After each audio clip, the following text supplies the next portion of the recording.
Hello, everyone, and welcome back to another episode of IndieQuest, your celebration of all things indie and obscure. We're here once again to break down, talk about, and enjoy some independent developed video games. And I am Steve, and I'm with my buddy, Captain Drachma. How you doing today, bud? I'm doing great on this beautiful Sunday. I know we release these a couple days after we record, but happy Father's Day to all the dads out there listening. Yep. All you gaming dads, please treat yourself to an indie game. Tell your family I appreciate the gifts. That was a great breakfast, but I'm gonna go play some Hollow Knight right now. That's right. right. I'm gonna kick back and play. I think that's okay. I think you've all earned it. So today we're gonna just do a little, not a full breakdown by any means, but we just have a couple of things from Summer Games Fest that jumped out. There was a ton of announcements, both indie and non-indie, and it would take probably an episode and a half for us to go through everything that piqued our interest at all. But there's just a couple things that I think worth mentioning, a couple standouts for me, or things that I want to call a little bit of attention to, and I think Drachma has one or two as well. And then we, we each brought us an indie video game to break down and place on the quest log. So I can go ahead and get us started here for stuff from Summer Games Fest. There was two games that jumped out at me. And this first one, I'm wondering if it catches your eye. Did you see, I think this was during the Guerrilla, what was the name of that showcase? The Guerrilla Collective? Yeah, it was something like that. I can't remember exactly. Yeah. But they were showing a lot more, I would say, like smaller, independent type stuff. It was, whereas the other shows are obviously, the Xbox showcase is much more focused on primarily AAA games, although I have a feeling we'll learn that wasn't entirely true. But during the Guerrilla Collective, they showed a game called Ulterium Shift. Did you see this game? Yeah, I saw a little bit about it, but what did you think? It is a game that is 100% harkening back to the days of Super Nintendo role-playing games, Super Nintendo JRPGs in particular. And I know at first blush that seems like a little bit of a maybe played out concept, like we have no shortage of retro style pixel art games that sort of flood the marketplaces, but something about this one feels very earnest, and rather than just borrowing sort of the aesthetic of those games, it really seems like it wants to be like a modern take on that. So right down to the fact that it's using like the font that like those old Quintet RPGs uses and stuff. Yeah. Like if it didn't have this sort of tilt shift perspective, and I told you it was just a Super Nintendo RPG, maybe like a Super Famicom game that never got translated and now has a fan translation, you'd believe it because it looks gorgeous. It's like kind of a halfway point between an actual Super Nintendo RPG and like Octopath Traveler or something. It looks like it takes a little bit of inspiration from like, what's that, 3D Dot Hero? Is that what that Oh, game's yeah, called? 3D Dot Game Heroes? Yeah. And it's like because that it's got the top down, but it's almost like 3/4. And like very clearly the Super Nintendo or Genesis couldn't do what it's doing, right? With the shading and the shadows and stuff like that. But you could see it. It's almost like this when I think of Illusion of Gaia or something like that. I think in my head that this is what it looks like until I actually go back and play it. I'm the exact same way. And so it seems like it is really riding that relatively fine line that is not always easy to get, where it is truly a callback to those older games without being just a one-to-one clone. It is like a fan game from that era, basically. So I don't know. It was very striking in the videos. It looked great. At first, it was like, wow, this is exactly like what I'd expect a Super Nintendo game to look like. And then it did some of that tilt perspective thing. The camera panned around a couple times, and I was like, ooh. And I'm just, I'm not done with that Octopath Traveler engine hype. It still excites me seeing a game like that. I can't wait for the Dragon Warrior 3 remake in that engine. So yes, absolutely. Yeah, this is definitely one that I'll check out. It comes out December 1st, or at least that's what the release date on Steam currently shows. And again, it's called Ulterium Shift. You'll know it when you see it, when you see the screenshots. I absolutely love games like this. I haven't gone all the way through it, but this reminds me, even though this is like turn-based, clearly it's turn-based, but yeah, it reminds me a lot of Crosscode in that Oh yes, it's this like game that you just wished would have come out 30 years ago. You know what I mean? But that's now we get to play it, right? There's a lot of games like that, but it's almost like this grand adventure, and that's kind of what this reminds me of. Yeah, that's a really good pull. Probably maybe slightly more recognizable to folks than 3D Dot Game Heroes, but the real ones know. Yeah, the real ones know. Crosscode's a great game. I don't think we've ever brought that to IndieQuest, but it's super long. I wanted to play through it, and then I look up how long to beat, and it's like 60 to 80 hours or something like that. It's insanely long. So it's like, I'll table that for now. And when I really want something to chew on, maybe I'll come back. It's fun, but it's just so long. Such a commitment. Yeah, it is a meaty one for sure, but worth your time. Even if you didn't play all the way through it, still worth checking. Yeah, it's fun. What about you? Was there anything that jumped out at you from Summer Games Fest at all? I'm gonna be somewhat of a basic bitch, I guess, and talk about, of course, Silk Song. And we've talked about it in the past, but I mean, who would we be as an indie game podcast where we bring the best of the best and no bad games if we didn't talk about a solid trailer about Silk Song? Yes. So, I mean, it looks Hollow Knight. So I'm going to just, before this comes out eventually, someday, right? It should be coming. We saw stuff like it's coming. Yeah. Before anyone out there that's listening to this, and I will say, we haven't even mentioned it, Josh isn't here today, but yeah, Josh included needs to go and play this game. Hollow Knight itself, you need to go play that game before Silk Song comes out. If you watch Silk Song, that trailer, and you're like, man, that looks like a really good game, I can't wait to play that. I haven't played Hollow Knight yet. I wonder if I should play Hollow Knight first. I would absolutely say, you got time, play it now, because I don't know what exactly will be spoiled from Hollow Knight, because Hornet is the main character, obviously, in Silk Song, right? And she is a pivotal part of Hollow Knight. I would really highly suggest. I'm probably going to go back and play it again, like just so I refresh everything. But Hornet is awesome, and you need to play Hollow Knight before we get there. But yeah, I mean, that trailer is just excellent. Like, everything about Hollow Knight that I loved graphically times 2. You know what I mean? Like, seriously, like I'm not going to knock Hollow Knight. It's a fantastic looking game. But just the backgrounds for Silk Song are just looking so good.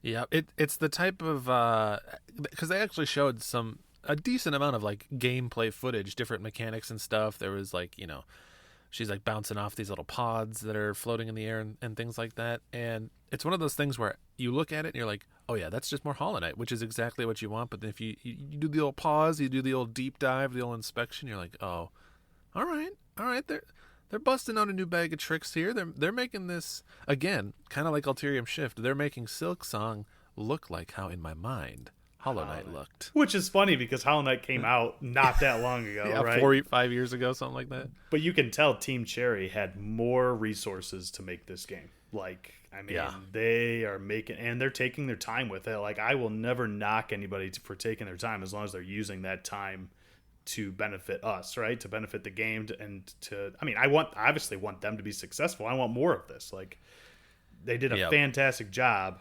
and it seems like they're doing a fantastic job now. So, yeah, and we're obviously starving, just looking to get any drop of water in the oasis that is Silk Song. But I think that they are actually being pretty smart, where they're like, hey, this game's coming, and then they've just been quiet, heads down, focused on it. It just now is sort of reemerging to show. Although, I gotta say, there's a bit of hubbub going on with Silk Song because, Xbox came out front of their show. They said everything you see is going to be gameplay, and these are games that are coming out in the next 12 months. And then Silk Song shows up, doesn't get a release date at the end of the trailer, which was surprising to me. I thought that's what it was going to be, but it was just gameplay. And then at the end of their show, Xbox shows like a overview screenshot that has all the games that they just showed, and it has them lumped into like when they're coming out. This 2022, Q1 23, and the only one missing from that was Silk Song. So the optimistic part of me hopes that means that they showed it. It will be in the next 12 months, but maybe the like release date reveal is something that'll show up in a Nintendo Direct, or is like already agreed to be part of someone else's promotional material, so they couldn't show it. But it was a little like, what's going on here? It really makes you wonder. So, I think, right? Maybe it's just me, but Silksong had to have been like top 5 things they announced, even AAA, right? I mean, would you concur with that? I would think, at least in the spheres that we run in online, right? The very enthusiast crowd, right. Yes. Hollow Knight, super popular game. I mean, we went to MagFest, me and some of the Polymedia crew, a couple months ago. There was a whole Hollow Knight booth, like, that you could buy merchandise for Hollow Knight. It's super popular. Yeah. So for Xbox, I just wonder if Xbox is like, Team Cherry, can you just give us something so we can put it out there and be the first ones? And you gotta imagine those couple people that are in Team Cherry are like, it's got to be insane for them to just be so popular, and everybody's just like, please.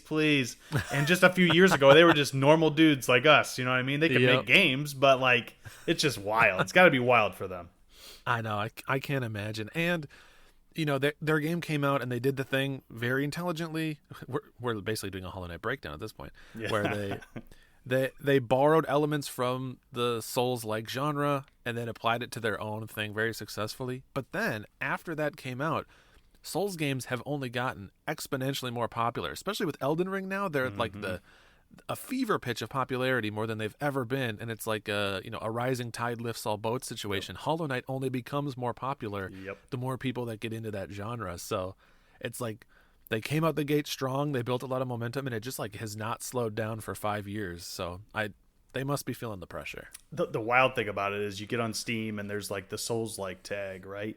Any 2D platformer to me is more like a Hollow Knight like than anything. Like Hollow Knight just perfected that like form of gameplay, and it was a Souls-like at the time. But now when I play those games, I'm like, this is kind of like Hollow Knight. Like that's exactly what I think. So yeah, I can't wait. So good, good pull. This Hollow Knight Silksong, was it? Seems fun. Something silk, something like that. So awesome. The only other game I did want to quickly give a shout out to was a game that was revealed by I don't know if it's the full development team. I don't know exactly the developer situation. I should have looked it up ahead of time, but it's by at least some of the developers behind Inside and Limbo, and it's called Cocoon. And so for the first time, they are adding color to their game. Normally Inside Limbo are very desaturated games, but Cocoon is bright, colorful, and it's very interesting because it's not just a side-scrolling puzzle platformer. I think it will probably feel similar to those games, but it's more like three-quarter overhead isometric kind of view, and you play as like this little bug, and it showed all these different like puzzles that involve like leaping into spheres that contained other worlds inside of them. I just trust that developer to tell a very cool, very low text story. It was a very striking reveal. Probably, other than Silksong, which I knew I would be excited about, it was probably the new game that excited me the most. Plus, Annapurna published, and I'm always here for anything Annapurna wants to do. So, that one's looking good. Cocoon, go check that one out as well. So the funny thing, when I saw Cocoon, I was like, maybe this is either super gamer weird or just like, I don't know what's wrong with me. But I was like, immediately I was like, Jade Cocoon. No, definitely not. Like, just such an obscure game on PlayStation. I don't know why. Like, I guess that's the only other game I can think of that has Cocoon in the title or something. But that's immediately what I thought of. This is nothing like that. So anyway, no. But there are at least 2 listeners right now that are like, yeah, Jade Cocoon. Woo! Woo! Finally, someone else repping my series. That's right. Yeah, it looks good, and I like a bug theme. What can I say? I feel like bugs are sort of like an underutilized trope. They're not like crazy rare, but I'm always excited to see little bug themed stuff. So sign me up. Yeah, for sure. Another good one that's already out, and I actually played a little bit of. Maybe we'll talk about it in the future. But Bug Fables, like that Paper Mario game. Yeah, that's got the bugs in it too. That is fun. I love that. That's good call there. Bugs are underutilized. I agree. Yeah. So very exciting. Summer Games Fest was fun. The sort of tone of that show and the expectations were set going in is, due to a variety of real world circumstances, this is going to be kind of a slower year as things get pushed back in their 2-3 year development cycles. But I think in that context, knowing that a lot of the big hitters that people might be excited for outside of this podcast, outside of the indie space, we're going to get delayed. I still think a fine show, a good showing. So yeah, for sure. It was good stuff. If there's anything from Summer Games Fest that jumped out to you guys that any of you out there want to let us know, hey, you missed this, or call some attention to. There was a lot of shows. I didn't even manage to watch every showcase. Like I didn't see the PC game show. So if anything, especially indie, leapt out to you there, you can get a hold of us at indiequestpod@gmail.com. We're always happy to hear from you. And yeah, always happy to have the spotlight shined on something that we were not necessarily paying any attention to. Absolutely. But that said, we're not here to talk about indie games that are coming out. We're here to talk about indie games that already came out. So I think it's time we dig into our indie picks. Drachma, you want to go first today, or you want me to go first? I'll go first, Steve. All right. Alrighty. So speaking of games that have come out, I brought a game that literally just came out, which might have been the first time we've done something like this. This game came out 9 days ago on June 10th. So, wow. I thought I'm not going to, I won't reveal it. He can see in the sheet what it is, but I won't reveal my game yet. But, I thought I was pretty modern when my game came out in May. Oh, I didn't. I guess this is another fourth wall break. I totally didn't read the sheet. I like to be surprised when my co-hosts bring their games. So I'm like, a little bit more improv. But yeah. So my game came out 9 days ago. It was developed, I'll say the title in a second. It was developed by Stuffed Wombat, which you might recognize from Ord. Oh, no kidding. Yes. You have my attention, good sir.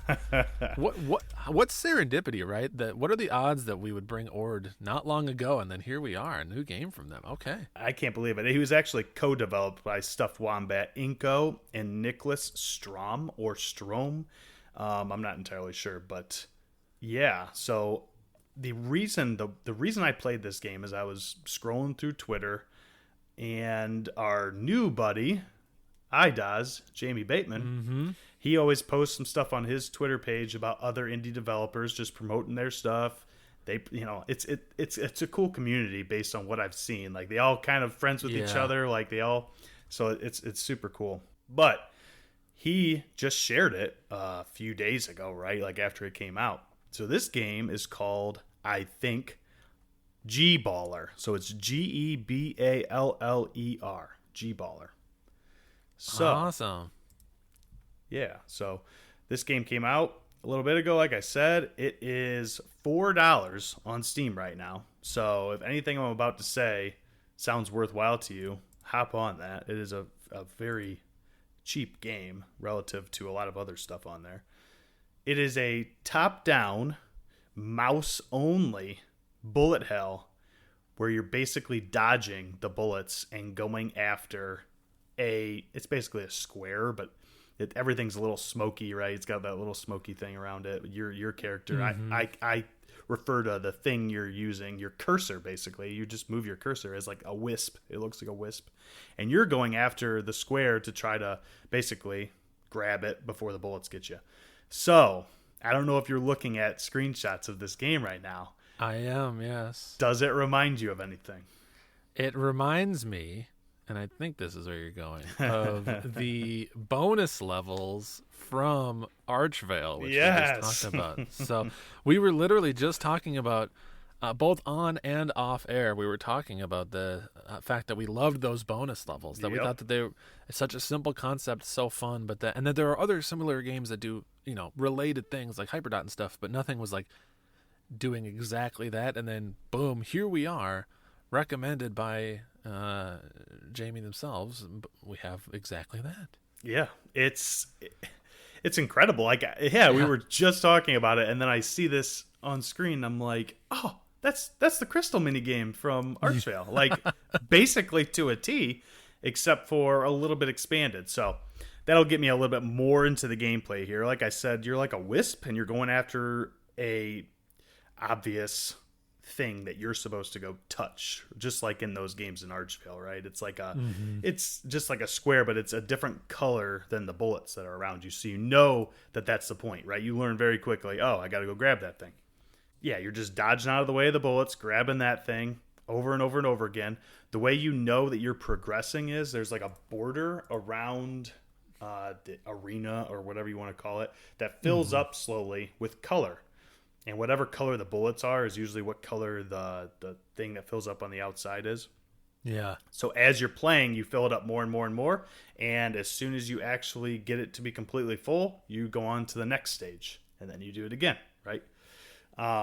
Yeah, I mean, it's very, very simple game. Like, honestly, I'll be completely honest. It's not advanced in terms of, like, the gameplay choices that they made. It is somewhat advanced in that it can be somewhat difficult. Not really, though. It's not that hard of a game. The nice thing about it is you are controlling, like I said earlier, it's mouse only. So you control your guy, or whatever you want to call the wisp thing that you move around, and it will move as fast as you can move your mouse. Like, it is instantaneous, which is it's awesome, because I'm a controller guy, like, big time. I will use controller on anything I can, even if it makes it more difficult to play, like a point and click game. I would prefer to use a controller most of the time. This is like, the mouse is just perfect. It's an extension of yourself. You just feel like you're right there. Anything you do, any mistake you make, it's on you, right? Because you could have moved. You could have moved as fast as that thing will move, right? So it's not like you're waiting to turn your joystick on a controller. Like, it's as fast as it'll go. So, and it is very so the art style is very much like kind of MS Paint ish. Yeah. And it shows the trail, or what would normally be the trail. It shows the trail of where you've moved. But because it's your mouse, and your hand is kind of jittery and you don't draw clean lines and stuff, it like very much has the energy of just opening up MS Paint and like scribbling with the pixel pencil tool. It's like, very, very, very satisfying in that way. Very, very cool. I love that tracing thing, because that's just something they didn't need to do. It's just a little extra aesthetic. Like, it just shows you it'll eventually disappear after a couple seconds, right? It'll follow you, and then the 2 seconds ago trail will disappear as you go. But yeah, I mean, it's silly. It's a little thing they didn't need to do, and it's just cool that it's there. So the reason that it's good, I guess, right? So a lot of what I've been describing, it's like, yeah, okay, you just got to dodge the bullets and hit the thing, and dodge the bullets and hit the thing. Well, as you go through stages, it obviously progresses in hardness, right? And there are different bullet types. So every single stage, you learn, like, what's these types of bullets do? What do these types of bullets do? One of them that really stuck out to me is there's these bullets that you eventually get to it where they just circle you, and then slowly move out, and then they hit the wall, and as soon as they hit the wall, they all like home in on you, right? Oh, so interesting. I kind of had to learn, like, okay, I want to be able to control when they come at me. So I would I would sometimes just quickly move into the wall to make them hit it, and then dodge out of the way, and then go after my objective, rather than just letting them continue to expand and not understand what they were going to do. So that's just an example of kind of how you can control it. There's bouncy bullets, there's homing, and then like super fast homing. Like, it's super cool the way they do it. And then eventually they mix up a lot of bullets together and make it even more hard, right? So yeah, it seems like just one of those very satisfying, Geometry Wars-esque, just sort of like single screen pick up and play. I'm actually I'm on their Steam page, and I like the way that they've described it here. They say, it features unique and interesting bullets, different gameplay modes, secrets, and a level editor, which I want to mention in a sec. But they say, G-Baller wants to softly stimulate the reptilian part of your brain until you disappear completely. Yeah. Yeah. Which is a good way of describing, like, just get you so deep into that flow state that you don't even know what's happening around you anymore. So I'm skipping ahead a little bit, but I wanted to know because I sat down, decided to start playing this game, played it for 40 minutes, 45 minutes, and beat the main game, right? So it is a very short game to beat like the main objectives. I imagine that they'll come up with different kinds of bullets and different levels, and they'll add more stuff. Yeah. There is a loop mode after you beat the main game, so you can basically beat each stage 10 times, and that's how you like get more achievements. So that's like such a Steve thing. Like that just screams Steve to me. But you just get engrossed in it. Like you're just I imagine I look like a robot just staring at the screen, just stare like, and just moving my hand a little bit because you just get focused, so hyper focused on it. But I wanted to know if it was as addictive as it seemed to me.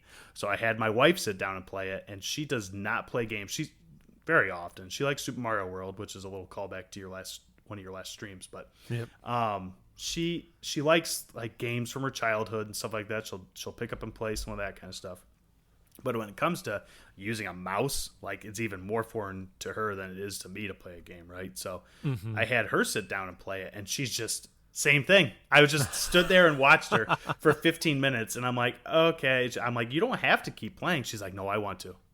It's just like, okay, and she didn't beat it right then and there, but we've talked about it a couple days since. She's like, I want to go back and play that. Like, yeah, whatever you want to play, I mean, so I mean, it's dang good and dang worth everybody's time. Like, even people who are not gamers would enjoy this. Like, it's really fun. Yeah. I mean, I love a game that its concept is everything that it is, right? Like it's instantly recognizable, instantly playable, and there's zero friction between you and the game in terms of like ramping up and learning to play it. So being able to sit someone randomly down like that and have them check it out, and that it connected with them, that's awesome.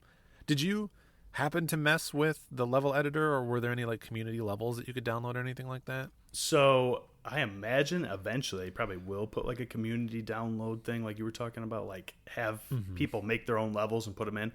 The only thing I messed with was I checked it out to see what the like developer level editor, like what they actually made, and I played that for a little bit. But it is cool. Like it's almost like you're coding a little bit. I don't know if you can see some of that stuff, but you like type in, I want this kind of bullet, so you type that kind of bullet, and they like have like so many files, and that's how you create it, at least for right now.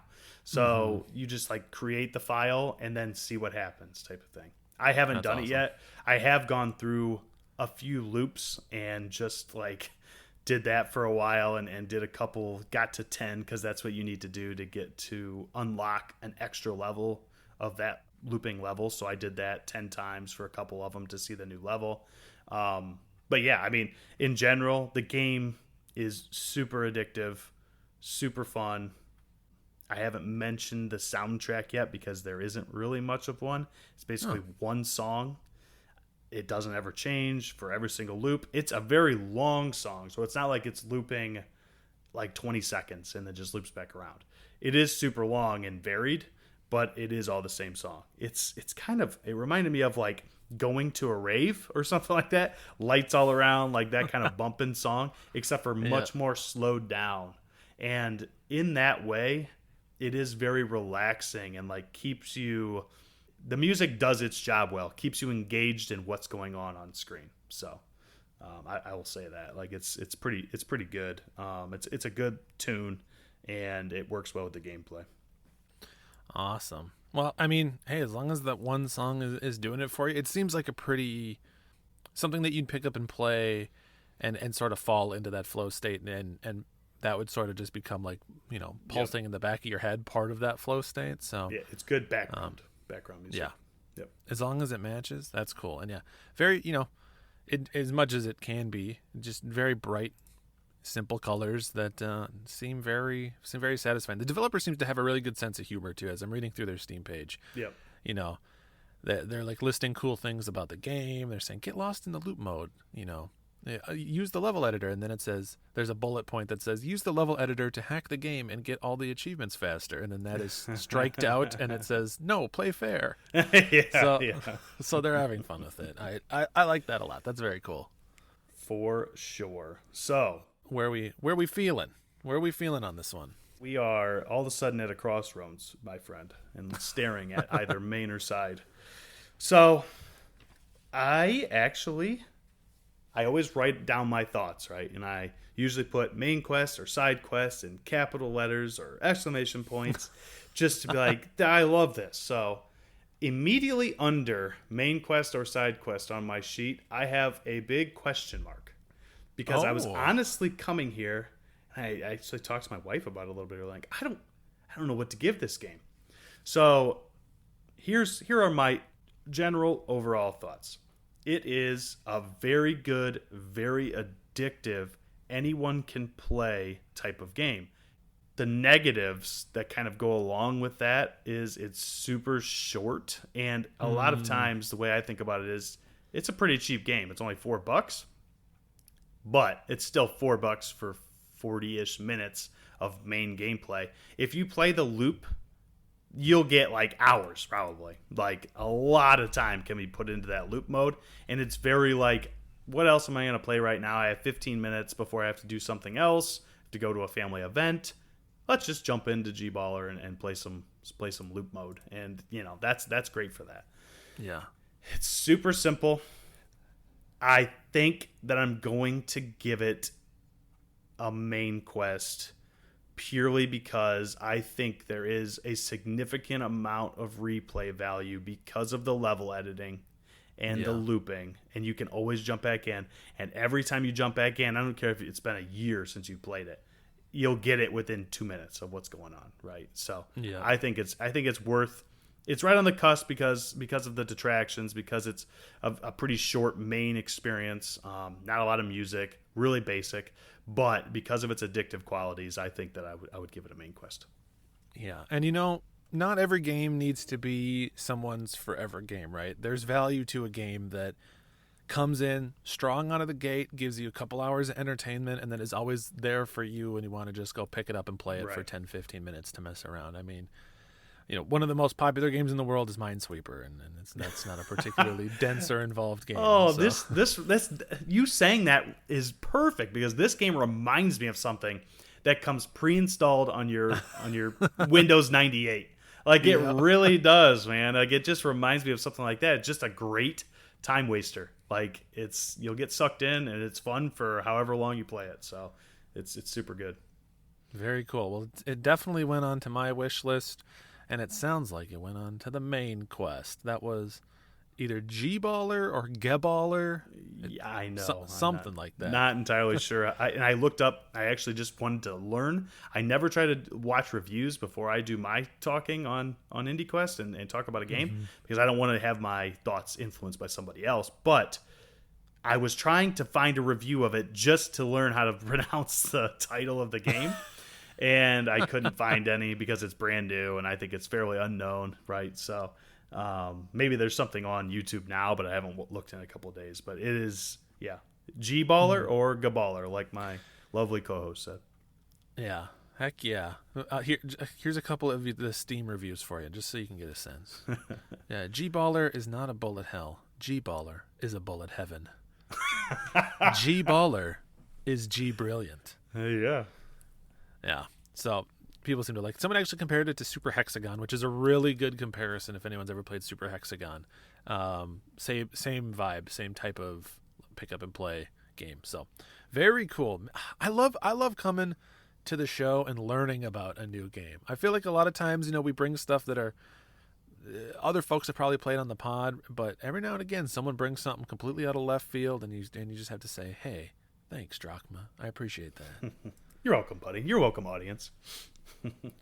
All right. So, we're going to go the entire other direction now. We've gone from a simple primary color pick up and play, just like Twitch-based reflex bullet hell, to a dense, rich, narrative-driven tabletop RPG with Citizen Sleeper. Okay. All right. I could not bring it. I just recently finished it up. And in Summer Games Fest, they announced that there's more story content coming, so it's as relevant as it'll ever be. So the deets, Citizen Sleeper, for those who are unaware, developed by a studio called Jump Over the Age, and it just released as of May 5th of this year, 2022, and it's available on the Switch, the Xbox families of consoles, One, X and S, and Windows. So it's available on Steam, and most notably, I think of the Xbox consoles, it was a day one release on Game Pass. So if you subscribe to Game Pass, you should already have access to this. But I can't recall, Drachma. What do you know about this game? Give me what you know. So what I know is I think probably a similar reason you picked it up. Our mutual buddy Ross actually played this game and posted a beat tweet for Polykill. And anytime Ross, like I think Trav said it one time, anytime Ross plays a game, it's a good one. And if he beats it, right? Because he just beats great games. So it kind of got everybody's attention, right? Like Pam started playing it, then you started playing it, or I don't remember exactly that order. You guys are enemies. I think I started playing it, and Pam probably copied me. All right, let's be real. That makes sense. I mean, yeah. So anyway, but yeah, so it's been extremely intriguing because I never heard of it until Ross played it, and then it just took the Discord by storm. So I'm extremely excited to hear what you have to say. All right.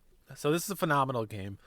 It is, first and foremost, a text adventure visual novel. It is a lot of reading.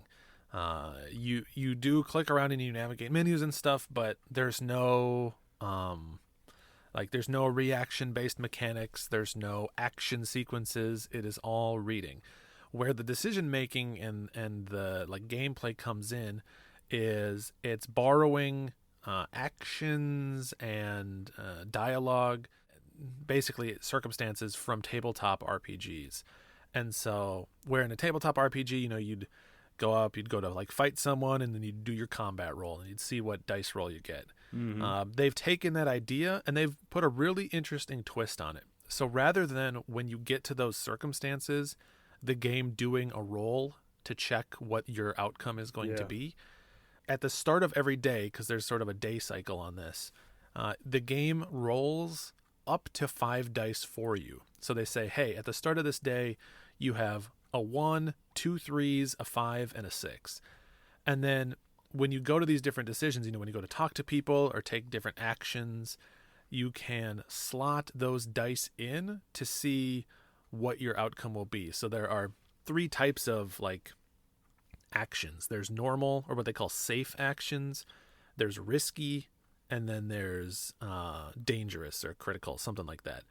And essentially, what the risk level of those actions will determine the positive or negative outcomes based on what you do. So, a very safe action is one that if you roll, or if you put a high number in, you'll probably get a little bit of a bonus. Let's say the action is you're salvaging for scrap because you want to sell some scrap metal.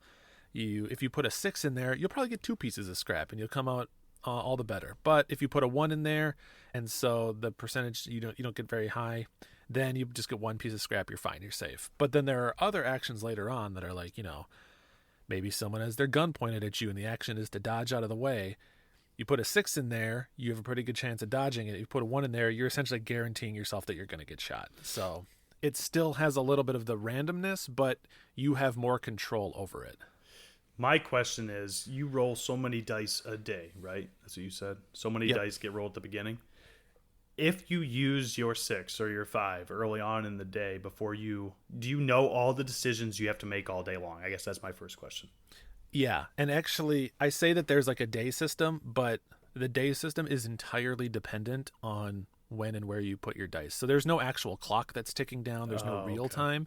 It's just you start the day, you're given your 5 dice across the entire ship. You know all the spots that you could theoretically put them. As soon as you use your last dice, there's literally nothing left for you to do in the game. So you just go back to your home and you roll a new day, and then you get more dice. And that is relevant because there's certain meters that you're trying to keep up. So to back that up, your character, the sort of base premise for this game, it's very cyberpunk, very sci-fi. You play as an android, or the equivalent of an android. You are someone that has sold their consciousness to a large corporation, and they've suspended your physical body in a cryo sleep, and they've put your consciousness into this robot that they own to do work for them. You're sort of like an indentured servant to this corporation. Before the game even starts, you run away. You stow away on like a cargo ship to escape that corporation, and you find yourself on the space station that the entire game takes place on. So you are a runaway from this company. You are not actually playing as yourself. You're playing as a robot body with your consciousness. Oh. And so you have, and the reason that's relevant is you have 2 meters that you need to sort of always be keeping up. You need to, one, keep up your hunger. So you do still get hungry. You still need to eat food to get nutrients for your body and things like that. But 2, you have condition. Like your body is physically breaking down. They call it planned obsolescence. Like the corporation wants you to need them for repairs and like maintaining the pseudo-organic material. And so if you're away from the corporation, you can't get their services, you'll eventually start to break down. And so you need to find ways on this ship to scrounge for food and to find people that can help you get like the medication you need to prevent your body from shutting down. And so every day when you sleep, you get hungrier and your condition goes down. And the lower it gets, the fewer dice rolls you'll get. So if you don't take care of your body at all, you'll eventually get down to you only have 1 dice that you can roll, and you can only take 1 action that day before you have to start over and your body breaks down even more. So it's sort of like as things get worse, they snowball, and they get even worse if you don't keep all the plates successfully spinning. So there's no like battling or anything like that. It's all just decision based, right? Yep. It's all text, all decision based. Don't get me wrong. There are tons of very tense situations that you get in, but that's all handled via dice rolls. A game that is a really easy one to point to as a point of comparison is Disco Elysium, where everything you do is dice based, and it's actually also very similar to Disco Elysium because the writing in Citizen Sleeper is like truly S rank, like some best in class game writing that I've ever seen. It trumps almost any RPG I've played. It's like it's right up there with the all-time greats. It's phenomenal. I was looking, and maybe you mentioned it. Has the developer worked on any other games that we would know? They have done one other game. I'm forgetting the name of it. It's like Into the Ocean, I think. Let me look it up for you. The HUD, while you're doing that, but the user interface reminds me of Into the Breach a little bit, actually, kind of with the life bar up top and just some of that other stuff. So that actually, I was like, there's no way that I know they didn't make this game, but you said Into the Ocean. I'm like, but it just seems very similar. I was close. It's In Other Waters is the name of the other game. It's some kind of water. I don't think most people... I shouldn't say that. I wasn't too aware of In Other Waters prior to this, but this game I think has gotten a lot more traction and more people have paid attention, so I bet more people will now go back to play their older games. But yeah, what really sells this game is on top of that writing, they put you in so many interesting situations, you know. You have a very human element of you like trying to build connections with people, meet people, and do the best you can on this ship. They do a really effective job of making you have to strike that balance between like wanting to be a good, generous person, but also you need to take care of yourself. Like they're smart enough to know there's only X resources and that it's like you do what you can to help other people and everyone gets through it together, but you can't forget to take care of yourself at the same time. And it just, as the story progresses, it starts to go into more, I don't want to spoil anything, but I'll say that they add in more cyberpunky and sci-fi stuff without losing that human element too. It's just, it's so good. It's very riveting. I could not put it down. And also, I'd be remiss if I did not mention the soundtrack. Low key, one of the most fire soundtracks that has ever existed. It's all like this ambient electronic music, and as you're playing, you're just kind of like, you know, you're vibing to it. You're like, yeah, all right, yeah. And then every now and again, I'll stop and like, oh my god, what is going on here? This is ridiculous. It's already one of the soundtracks that I've listened to on repeat during work and stuff after the fact because it's awesome. I need to just look up the soundtrack and just listen to some of the tunes because I don't know. I mean, I do honestly really want to play this game. This is not a drachma game typically, right? I don't jump into the text based games, but I will compare this based on what you've said to something I have been playing that is not indie, but I'm just drawing a comparison right now. I've been playing Triangle Strategy, and much of that game is based off of decisions you make and trying to.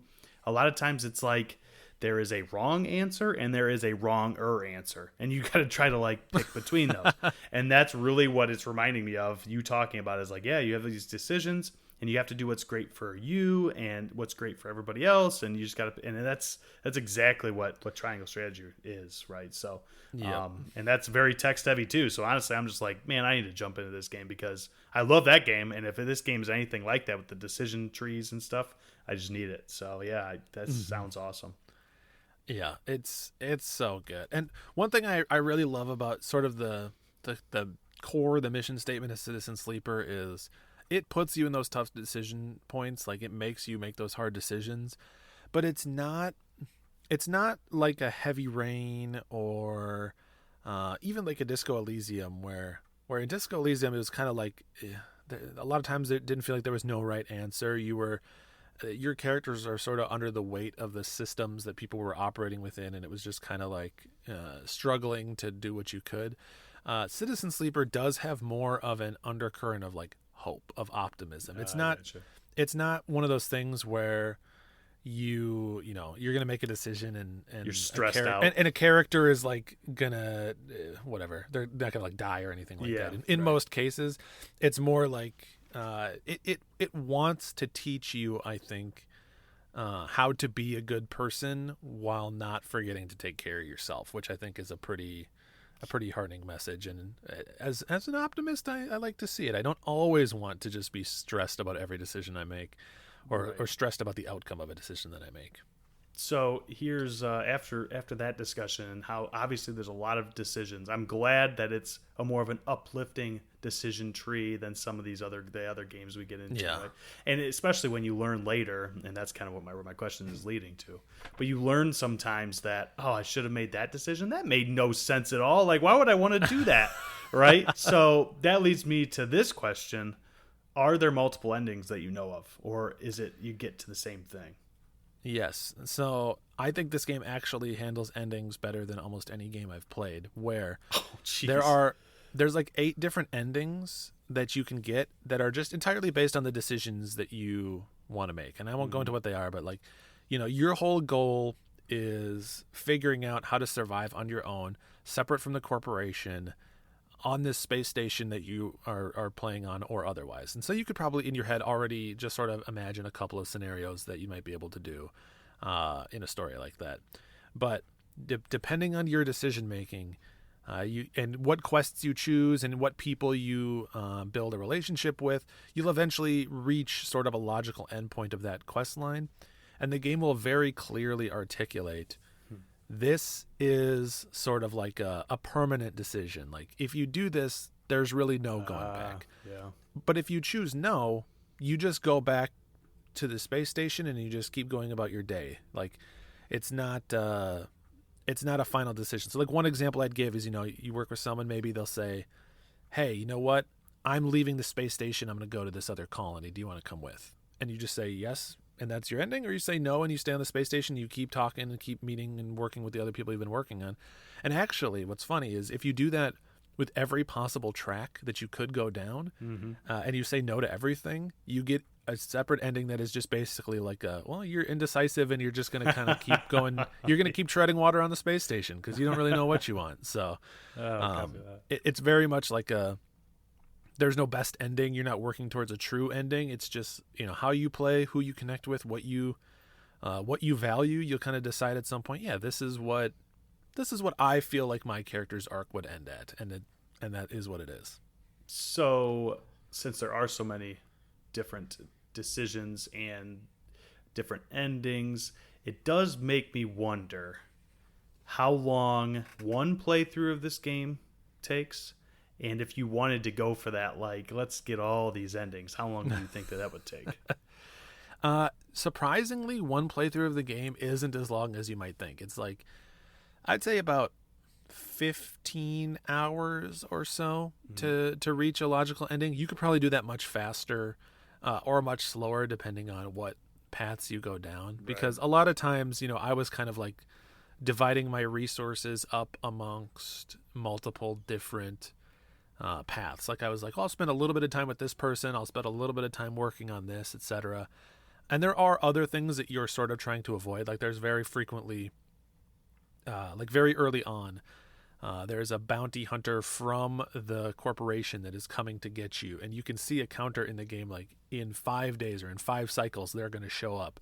You need to figure out a way to hide yourself before then. So you're usually juggling like sort of these obligations, these like preventative tasks that you need to do to help maintain your safety with like the actual like work and connection that you want to be doing with people. But I'd say 15 hours or so to get to an ending you're satisfied with. Probably another 5 to 10 to do all of them. Because you can just replay and get the other endings. Yeah. And that could vary depending on how well you manage to maintain your hunger and manage to maintain your condition, because you can do a lot more if you're staying healthy. So it's actually a surprisingly brief game, I think, for the type of game that it is. But it would be interesting to replay, because even though I don't think you'd get a lot of new story depending on how you replay, the order you did things, I think, would open up different opportunities for you. So, and there's definitely different ways that you can approach circumstances that may have led to entirely different outcomes I didn't even know were possible. Like there might be characters I never even met because of how I chose to approach certain situations. So I do have one other question, I think, probably before we maybe put it on the quest log, unless you have some other things to talk about. And that is, what is the game over condition? Like, obviously you have hunger and stuff like that. I don't think you mentioned it. And if you did, I'm sorry for repeating. But, like, if you get a game over, what happens? And I guess what can lead to game over? So you were just talking about hiding and things like that. And if you're found in one of those instances, do you get a game over? Or if you become completely hungry, I guess, then what happens? That's a good question. I actually never got a game over while playing it. And I don't know if running out of hunger, running out of hunger definitely would not get you a game over, because the failing for hunger is that your condition goes down a lot faster. So if you run out of condition, I don't know that you actually get a game over, or, if one of these like sort of ever-present threats that you're trying to mitigate in a certain number of cycles catches you, I don't know if you'd get a game over. But I will say there were several times where I failed to do something that I thought would be a game over state, and instead the story just kept going in a direction I wasn't expecting. So I think that they're really borrowing that like tabletop RPG dungeon master mantra of like, don't make your party lose. It's not fun for anyone. Just keep the story going in directions they didn't expect, or maybe with new obstacles now when they fail certain things. So you're in a dungeon now. You're in prison now. Now you got to figure your way out. Yeah, exactly. So it's much more that type of thing. In fact, I wouldn't be surprised to learn that there isn't even a game over screen in this game, because they really do want this to feel like the game is DMing your playthrough of Citizen Sleeper. I love that. Honestly, that's super nice to hear, because so many games, right, you just have so many fail states and so many different ways. It's nice to know that there is something else always ahead no matter what decision you make, and it isn't necessarily that you have to restart, right? There's no retreading, or very little, based on what you know, right? So cool. Yeah, really well done. Phenomenal game. And so it comes down to, where does it go on the quest log? I have a strong feeling I know where it's going to go on the quest log. This bad boy's a main quester for me. No chance that it's not. It's one of those games that I think it wants to do a certain thing, and I don't think there's any part of it that fails to do that. And everything it does, it excels. It's got incredible music. It's got incredible writing, a really good story. And again, we always, especially between you and I, we talk about a main quest game being one that anyone could enjoy. I mean, this game is essentially like playing a tabletop RPG, or like reading a good sci-fi novel. So with the fail conditions being so sort of non-failing, I think that anyone can enjoy it, even if you are stressed about, like, sort of like I said, keeping all these plates spinning and keeping all these systems going, the game will work with you on that, and it'll still find a way to tell you a version of your story, even if you're struggling with that piece. So for anyone that enjoys well-written stories or good ambient electronic music, it's an easy main quest and a high recommendation from me. I guarantee come Game of the Year time, this one's going to come back up for some discussion. I need to check it out. Now I'm kind of hoping we get to another second opinion episode sooner rather than later, so I can give myself an excuse to play that game, because honestly, an engrossing story is something that just sucks you in the way that I'm taking, and the everyone listening right now is taking Blink for his word, but I'm telling you, I've seen many other people that I believe have good opinions of games say that this game is amazing. So I don't know. It's just, if Steve was enough, I'm telling you, there are several people I know that are saying this thing is amazing. So yeah, I'm very excited to hopefully one day check that bad boy out. Yeah, we'll have to schedule another one before the end of the year, another catch up episode, just so that we all can use that as an excuse to play something that came out in 2022 that we missed. Yeah, there you go. But yes, Citizen Sleeper, check it out. Also, G-Baller, check it out. A couple of main questers. Feels good. It does feel good. It especially feels good to play a couple games that just came out, and both of us, you had a little bit of a better idea maybe when you were going in, but when we were just going into these brand new games, it's like, oh, here's something I'll take a chance on, and they just like crushed it. So it's awesome. Yeah, always nice to have that pleasant surprise. So hopefully this episode was a pleasant surprise to all of you out there. We want to thank you for hanging out, sticking around for what is probably about an hour now. Listen to us talk about some good games. Hopefully you got a couple of recommendations. Whatever your mood, you're going to have something. If you just have 5 minutes or if you have 15 hours, we've got the game for you. Mm-hmm. So thanks for checking us out. If you want to talk to us at the show's Twitter account, you can do so at IndieQuest Pod. And like I mentioned at the top of the show, if you want to hit us up via email, you can do that at IndieQuestPod@gmail.com. We always love to hear your thoughts, questions, and especially your indie game suggestions. If there's something we've been missing, if you're like, guys, take down the Silksong blinders for 2 seconds and look at this other game, we want to know. We might, we're not going to take the blinders down, but we will try to find some time to look at those other games as well. So, Drachma, where else can they find you on the internet? I am at Captain Drachma on Twitter, and as I always mention, I am in the Polymedia Discord, and both Blink and I are in there, so come and hang out with us sometime. Heck yeah. And I'm on Twitter and Twitch as Blink. If you want to come hang out on Twitch, I'm usually streaming retro or indie stuff. Right now I'm working on some Neon White, which has been a lot of fun. Don't be surprised if that comes to the show later on. And as Drachma mentioned, we're part of the Polymedia Network, which is a network of a bunch of amazing shows, including PD's Power Hour, Tales of the Lesser Medium, Drunk Friend, and Polykill, where we talk about a wide range of games, game stories, alcohol, and many other things. Please feel free, go check out polymedianetwork.com, which is the network's website. That's where you can get links to all the different shows, Patreon, and everything else that you'd want to see. So, with that said, any parting words of wisdom for the folks out there, Drachma? As we always kind of wind down the show with, indie games are made for everyone, everywhere. And as we both noticed and realized this week, these last couple weeks, there are new games coming out every day that just is amazing and surprising to us. So just jump on Steam, jump on Game Pass. Game Pass is excellent. We talked about it a little bit last time. Just try something out, and I guarantee there's something in there to play, and that will excite you. And then email us about it so we can talk about it. Absolutely, yes. With Summer Games Fest and stuff, we talk about this has been a year for a lot of delays, a lot of stuff pushed back to 2023. Let's be real, that's not true in the indie space. That might be true for the big budget games, but every single day, as Drachma mentioned, there is another cool indie game coming out. Yep. If games stopped releasing today, we would eat good for the rest of our lives as is. So 3 lives feel probably. free to yeah. So feel free to dig in. Thank you again, everyone, for listening. Take care, enjoy your indie games, and we will chat with you again soon. Later, everybody. I miss you, Josh.